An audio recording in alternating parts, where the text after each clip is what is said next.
Hello everyone, আমি কণিকা আবার একটা ভিডিও নিয়ে চলে আসলাম। তো আজকে সকাল সকাল উঠে ওয়েদারটা এতটা ভালো লাগছিল না, ক্যাপচার না করে পারলাম না। আর এই শীতকালের সময় ওয়েদারটা খুব ভালো লাগে। আর আজকে আমি আর মা একটুখানি দরকারে বেরিয়েছিলাম, তো সেই কাজটা মিটিয়ে এদিকে বাড়ির দিকে ফিরছিলাম।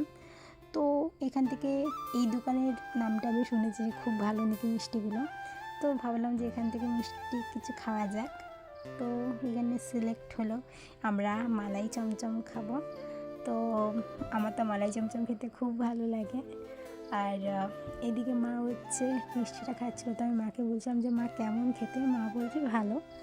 আর গাইজ, রাস্তায় দেখো কত কার্তিক ঠাকুর, কারণ সোমবার কার্তিক পুজো, সেই কারণের জন্য একদম ছোট থেকে ছোট কার্তিক ঠাকুর রয়েছে। তো এখানে যেহেতু আজকে শনিবার বড় ঠাকুরের প্রসাদ দিচ্ছিল, তো আমার আবার বড় ঠাকুরের প্রসাদ খুব ভালো লাগে। তো এইদিকে মা এখানে প্রসাদ নিয়ে এসেছিলো, আর আসার সময় মায়ের দর্শনও একটু হয়ে গেল। আর কাকিবাড়ি এসে দেখি যে ঠাম্মা এসে এখানে বেল মাখা খাচ্ছে, আর মাও বসে পড়েছে। আর আমি সেটা দেখে দুঃখ করছি, কারণ আমি খেতে পারছি না। তো এখানে কাকা আমাকে এই কিউই ফলটা আর এই ড্রাগনটা কেটে দিয়েছে, তো আমার এখন খেতে হচ্ছিল। তো বাই বাই এভরিওয়ান।